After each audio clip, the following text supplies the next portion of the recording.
नमस्कार, चिंतन institute of education में आपका स्वागत है। आज का यह वीडियो विशेष रूप से सी.टेट फर्स्ट पेपर के विद्यार्थियों और बीटीसी में अध्ययनरत विद्यार्थियों के लिए महत्वपूर्ण है। आज मैं रोमन संख्या के बारे में बताने जा रहा हूं। रोमन संख्या कैसे लिखा जाता है, इस वीडियो में हम इसके बारे में सीखेंगे। तो ध्यान से देखिए, बहुत ही आसान है। 2-3 नियम है, अगर उन नियमों को आप ध्यानपूर्वक समझ लेंगे तो रोमन संख्या को लिखना बहुत ही आसान हो जाएगा। आइए चलते हैं, देखें। सबसे पहले तो हमें यह जान लेना होगा कि रोमन संख्या पद्धति में कितने प्रतीकों का प्रयोग किया जाता है। जिस प्रकार से आप देखेंगे दशमलव संख्या पद्धति में हम कुछ प्रतीकों का प्रयोग करते हैं, वैसे ही रोमन संख्या पद्धति में भी कुछ संकेतों अथवा प्रतीकों का प्रयोग किया जाता है। तो ये कौन कौन से हैं? देखें, सबसे पहला है हमारा आई। आई 1 के लिए प्रयोग किया जाता है। दूसरा है वी, यह 5 के लिए। अगला है एक्स, यह 10 के लिए। अगला है एल 50 के लिए, वैसे ही सी 100 के लिए, डी 500 के लिए और एम 1000 को लिखने के लिए हम प्रयोग में लाते हैं। तो ये कुल 7 संकेत हैं जिनका प्रयोग हम रोमन संख्या को लिखने के लिए करते हैं। रोमन संख्या को लिखने में हमें 2-3 नियमों को जानना बहुत ही आवश्यक है।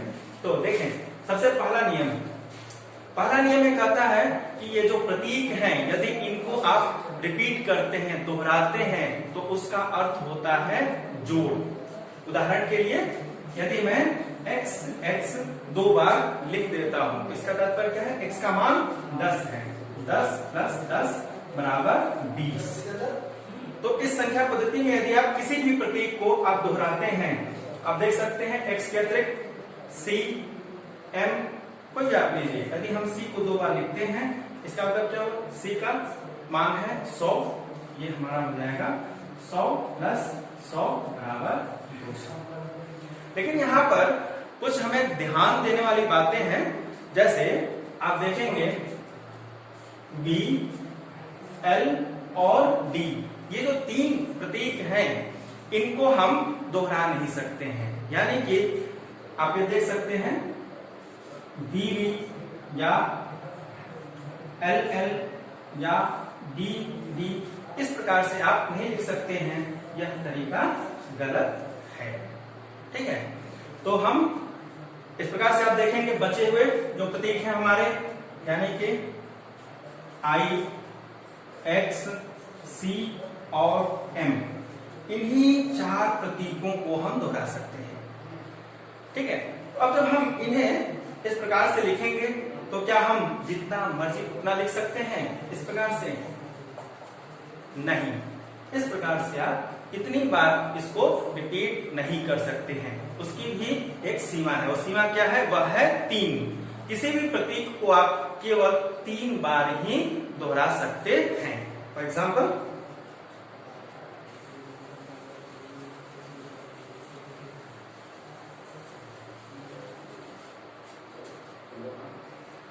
वैसे हमको लिखना है x x x, 3 बार हम लिखेंगे। केवल 3 बार ही हम किसी भी प्रतीक को दोहरा सकते हैं। इसका जो पुनरावृत्ति है वह 3 बार ही होगा। 3 से अधिक बार आप रिपीट नहीं कर सकते हैं। तो ये आपको ध्यान रखना होगा। 2-3 चीजें ध्यान में रखनी है। सबसे पहला क्या? V, L और D, इनकी पुनरावृत्ति नहीं होती है। जिनकी पुनरावृत्ति होती वे हैं I, X, C और M। लेकिन इसे हम 3 बार से अधिक बार नहीं दोहरा सकते हैं। ये था हमारा पहला नियम। दूसरा नियम क्या है? दूसरा नियम कहता है यदि किसी बड़े मान वाले संकेत अथवा प्रतीक के दाईं तरफ कोई छोटी मान वाली प्रतीक आती है तो दोनों का मान आपस में जुड़ जाता है। उदाहरण के रूप में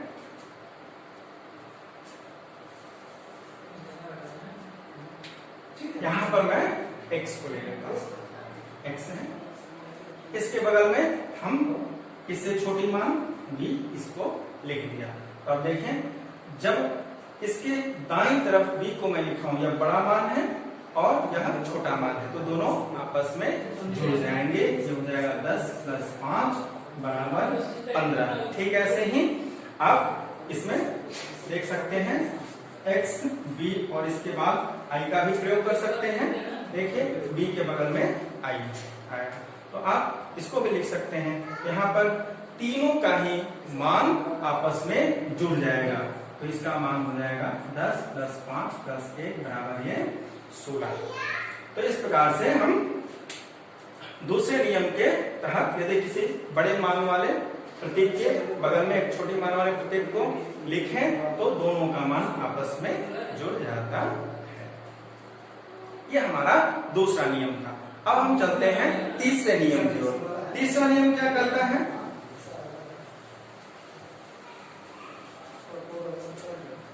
तीसरा नियम यह हमें बतलाता है कि यदि किसी बड़े मान वाले प्रतीक के बाईं तरफ यदि हम किसी छोटे मान वाले प्रतीक को, संकेत को लिखें तो वह मान बड़े मान में से घटा दिया जाता है।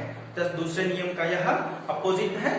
दूसरे नियम में हम क्या करते थे, जैसे इसके पहले जो हमने देखा कि यदि किसी बड़े मान वाले प्रतीक के दाईं तरफ किसी छोटे मान वाले प्रतीक को हम लिखते हैं तो दोनों का मान जुड़ जाता था। यहाँ पर क्या है, यहाँ पर हम देखें x है, x के बाईं तरफ यदि हम i लिख दें तो इस बड़ी मान में से यह जो छोटी मान है इसको घटा दिया जाता है। तो इसका वैल्यू क्या हो जाएगा, 10 - 1 = 9। यदि कोई छोटी मान वाले प्रतीक बड़े मान के बाईं तरफ आता है तो उसका मान बड़े मान वाले प्रतीक में से घटा दिया जाता है। तो इस प्रकार से यह हमें उसका मान प्राप्त हो जाता है। लेकिन यहाँ पर कुछ ध्यान देने वाली बातें हैं, वो क्या है आइए देखते हैं। हम देखें यहाँ पर V, B, L और D, ये तीन प्रतीक ऐसे हैं जो किसी भी बड़ी संख्या के बाईं तरफ नहीं लिखे जाते। तात्पर्य क्या है कि हम V, L और D के मानों को घटा नहीं सकते हैं, इनके मानों को घटाया नहीं जा सकता है। पहली बात है जिसको कि हमें ध्यान में रखना है। दूसरी बात क्या है जो हमें ध्यान में रखना है, तो वह है सबसे पहले हम i को देखते हैं। i, यह जो हमारा प्रतीक i है, इस i को हम v और x में से ही घटा सकते हैं। यह i, v और x इन्हीं दो प्रतीकों के बाईं तरफ लिखा जा सकता है। इन दोनों के अतिरिक्त और किसी भी प्रतीक के बाईं तरफ यह नहीं लिखा जा सकता है। जैसे आप यहाँ देख सकते हैं यह L है, तो हम ऐसा नहीं लिख सकते हैं I L। इस प्रकार से हम नहीं लिख सकते हैं, यह पूरी तरह से गलत है। इस प्रकार से नहीं लिखा जाएगा। तो हम I को सिर्फ V और X में से ही घटाएंगे।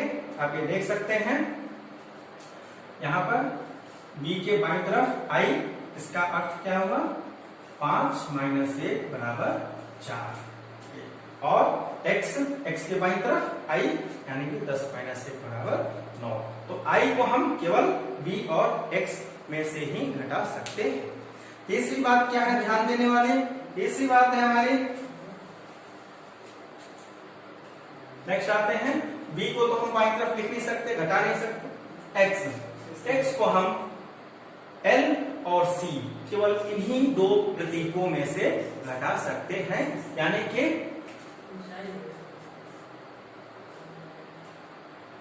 x को L और C में से ही हम केवल घटा सकते हैं। यह जो x है इसको हम L और C इन्हीं दो चिन्हों के बाईं तरफ लिख सकते हैं। इसके अतिरिक्त आप देखेंगे यहाँ पर D और M भी है, तो D और M इन दोनों प्रतीकों के बाईं तरफ x नहीं आएगा। तात्पर्य क्या है कि हम D और M में से x को नहीं घटा सकते हैं। अगली बात हमारी क्या है, चौथी बात जो ध्यान देने वाली है वो ये है कि नेक्स्ट हमारा आता है C। इस C प्रतीक को हम D और M के बाईं तरफ लिख सकते हैं। ठीक है, तात्पर्य क्या है कि सी को हम डी और एम में से घटा सकते हैं।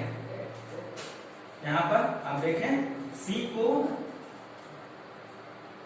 डी और एम में से घटाया जा सकता है। तो इस प्रकार से आप देखेंगे 3-4 बातें तीसरे नियम में ध्यान देने वाली हैं। तीसरा नियम हमारा यह कहता है किसी भी बड़े प्रतीक के बाईं तरफ यदि छोटे मान वाले प्रतीक को हम रखते हैं तो बड़े मान वाले प्रतीक में से छोटे मान को हम घटा देते हैं। लेकिन बी, एल और डी ये ऐसे प्रतीक हैं जिनके मान को हम घटा नहीं सकते हैं, यानी कि किसी भी बड़े प्रतीक के बाईं तरफ ये तीनों नहीं आ सकते हैं। एक बात। दूसरी बात, आई को हम v और x के ही बाईं तरफ लिख सकते हैं। नेक्स्ट है, x को हम l और c के बाईं तरफ लिख सकते हैं। ठीक इसी तरह से c को हम d और m के बाईं तरफ लिख सकते हैं। तो ये हमारे टोटल 3 नियम हैं। इन 3 नियमों को अगर हम ध्यान में रखेंगे तो रोमन संख्या को बहुत ही आसानी से हम दशमलव में आप देखेंगे कि उसको परिवर्तित कर सकते हैं और आसानी से उसे आप लिख सकते हैं। तो रोमन संख्या को अब मैं आपको बताने जा रहा हूं आप कैसे लिखेंगे।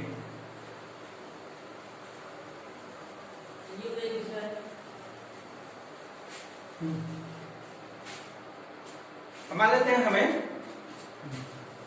27 लिखना है, तो हम इसको रोमन में कैसे लिखेंगे। तो रोमन में लिखने के लिए बहुत ही आसान सा तरीका है।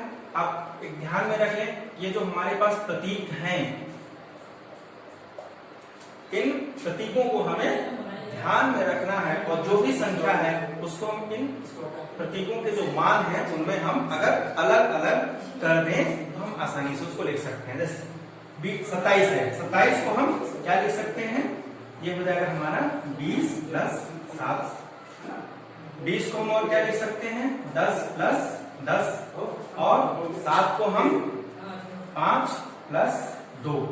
ये इस प्रकार से आप बांट सकते हैं। तो आप देखें x के लिए हमारे पास क्या है, सॉरी 10 के लिए x है, x फिर x और ये b और यहाँ पर 2 के लिए i।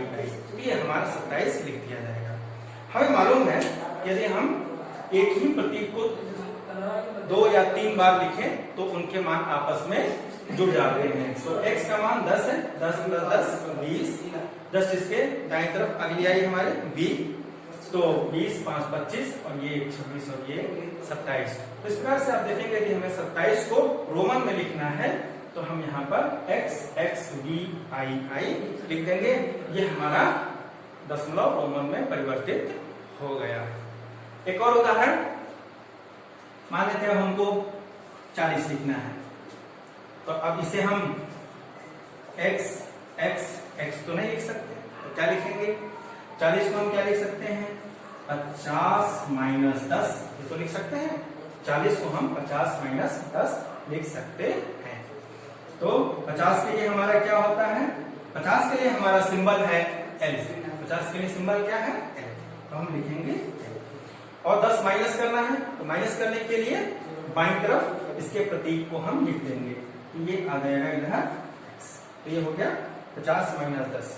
तो हम 40 को कैसे लिखेंगे, ये 40 है, इसे रोमन में लिखने के लिए हम XL लिखेंगे।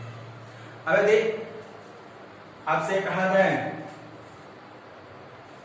43 लिखिए, 43 कैसे लिखा जाएगा, तो आप देख रहे हैं 40 को हमने क्या लिखा, XL। तो 40 यहाँ पर हो जाएगा 40 प्लस 3, ये हो जाएगा XL। और 3 के लिए 3 बार I हम लिख देंगे। यहाँ देखिए 3 के लिए 3 बार I, एक प्रतीक को हम 3 बार रिपीट कर सकते हैं, तो यहाँ हमने I I I, ये हो गया 1 2 3, तीनों जोड़ देंगे तो 3 हो जाएगा, ये हो गया 40 और 3 43। इस प्रकार से आप देख सकते हैं। ठीक ऐसे ही आप बड़ी से बड़ी कोई भी संख्या हो आप उसको लिख सकते हैं, लेकिन इसकी अपनी एक सीमा है, उस सीमा से अधिक बड़ी संख्याओं को रोमन में प्रदर्शित नहीं किया जा सकता है, लेकिन जहां तक संभव है उनको लिखा जा सकता है। तो आप यदि इन तीनों ही नियमों को समझ लिए हैं तो आसानी से आप कर सकते हैं। एक और उदाहरण देकर के मैं समाप्त करता हूं।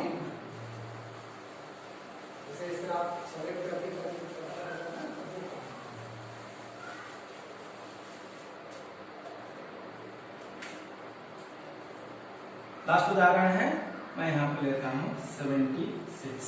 कैसे लिखा जाएगा? तो 76 को आप देखेंगे, यदि इसे हम, ये हमारा आ जाएगा 50 प्लस 20 प्लस 5 प्लस 1। इस तरह से आप देख सकते हैं। 50 के लिए हमारे पास सिंबल है L, हम यहाँ पे लिख देंगे L। 20 के लिए x को 2 बार लिख देंगे, ये हो गया 60, 70 और फिर ये हो जाएगा हमारा 5 और ये आइए, ये आप देखेंगे 50 प्लस 10 60, 60 10 70, 70 में 5 जोड़ेंगे 75 और 1 हो जाएगा 76। तो इस प्रकार से आप देखेंगे हमारा 76 रोमन में परिवर्तित हो गया। तो इस प्रकार आज की इस वीडियो में हम लोगों ने रोमन संख्या को लिखना सीखा। यदि आप इसको ध्यान से देखेंगे तो निश्चित ही आप रोमन संख्याओं को लिखना सीख जाएंगे। अगली वीडियो में हम अन्य शीर्षक के साथ हम लोग फिर से मिलेंगे। तब तक के लिए धन्यवाद, हमारे साथ बने रहिए।